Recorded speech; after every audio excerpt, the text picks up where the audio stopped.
जीत किसके लिए, ये हार किसके लिए, जिंदगी भर यह तकरार किसके लिए। जो भी आया है इस धरती पर वह जाएगा, एक ना एक दिन तो यह तय है, तो फिर इतना अहंकार किसके लिए। नमस्कार मित्रों, मैं उमेश कुमार राय और आप देख रहे हैं झारखंड जनसंचार।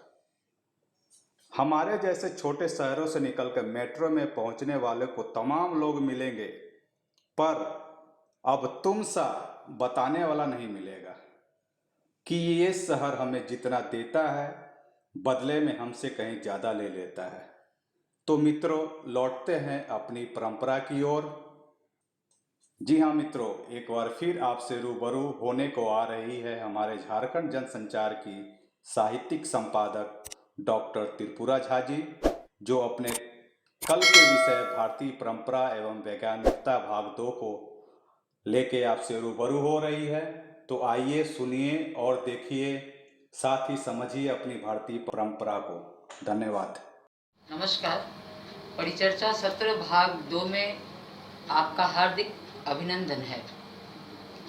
कल हमने इस संवाद के क्रम को बढ़ाने के लिए जहाँ तक छोड़ा था वो वर्तमान भारत में युवा पीढ़ी और उनकी भूमिका। मुझे ऐसा लगता है भारत की समृद्धि और भारत की संपन्नता अगर आज है तो इसमें इसकी संस्कृति का मूल तत्व या प्राण तत्व गांव है, जो सदा से भारत की संस्कृति की विरासत की रक्षा करता आया है। आज हम गांवों को ही तिरस्कार करते हैं और द्वितीयक भूमिका में देखते हैं। लोग गांव को छोड़कर शहर की ओर, शहर को छोड़कर राष्ट्र की मुख्य भाग की ओर और राष्ट्र को छोड़कर फिर पश्चिमी देश की ओर चले जा रहे हैं। और कहीं न कहीं हमारी ग्रामीण व्यवस्था, ग्रामीण जीवन शैली, जो भारतीय जीवन शैली का मूल तत्व है, वह उपेक्षित होता आ रहा है। तो ऐसे समय में जो हमें प्रकृति की रक्षा विज्ञान का सूत्र देती है, कहीं न कहीं हम अगर अपनी संस्कृति को अजर अमर मानते हैं तो गांव की इस जीवन शैली से अपने आप को इतना दूर पा रहे हैं, जिसके कारण आज हम ऐसे विषैले विषम परिस्थितियों का सामना कर रहे हैं। मुझे याद आता है, एक किसी लेखक ने लिखा था कि लक्ष्य लक्ष्य कोटि से राष्ट्र हो विराट तन, पुण्य भूमि आज फिर ज्ञान का बने सदन, हार के सुसूत्र में मोतियों की पंक्तियां, ग्राम नगर प्रांत में संग्रहित है शक्तियां।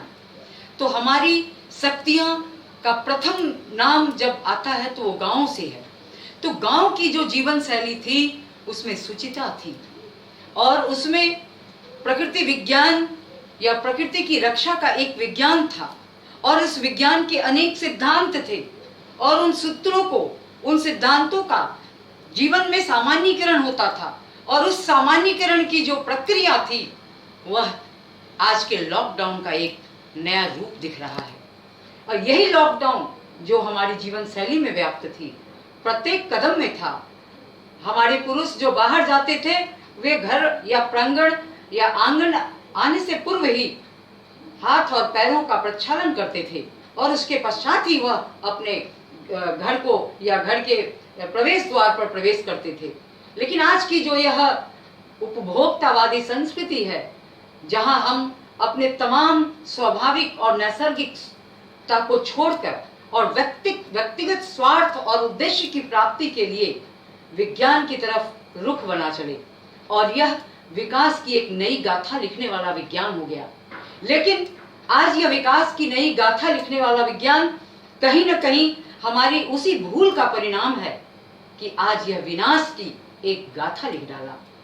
मित्रों, बंधुओं, आज जो वस्तु स्थिति है उसमें प्रकृति ने बीच में ऐसा ठहाका लगाया, ऐसी हर्ष और सम्मान जताया कि अब लोग ग्लोबल वार्मिंग की बात कर रहे हैं, अब लोग पर्यावरणीय मुद्दे की और उसके हलों को ढूंढ रहे हैं। लेकिन मानव अपने निज स्वार्थ और दानवता और उपभोक्तावादी संस्कृति में इतना संलिप्त हो गया कि वह इन तमाम चीजों का हल ढूंढने से अपने आप को उस मोड़ से ही विमुख कर लिया और नतीजा हुआ कि आज जैसे वायरस का जन्म हुआ। मित्रों, ये वायरस बिल्कुल ऐसा वायरस है जिसका जन्म हो गया और ये समूल नष्ट नहीं हो सकता। तो ऐसे समय में हमें फिर से प्रकृति की व्यवहार को, प्रकृति के शैली को, प्रकृति के जीवन को करीब से देखना होगा। जैसे भगवान बुद्ध ने जगह जगह जो विहार बनवाए वो प्रकृति के निकटतम होकर रहने का एक संदेश दिया। इतना ही नहीं, मैं आज आपको ये संदेश देना चाहूंगी कि आज जो आचरण की व्यवहारिकता और नैतिकता की क्षति हुई है उसमें भी कहीं ना कहीं हमारी लापरवाही है।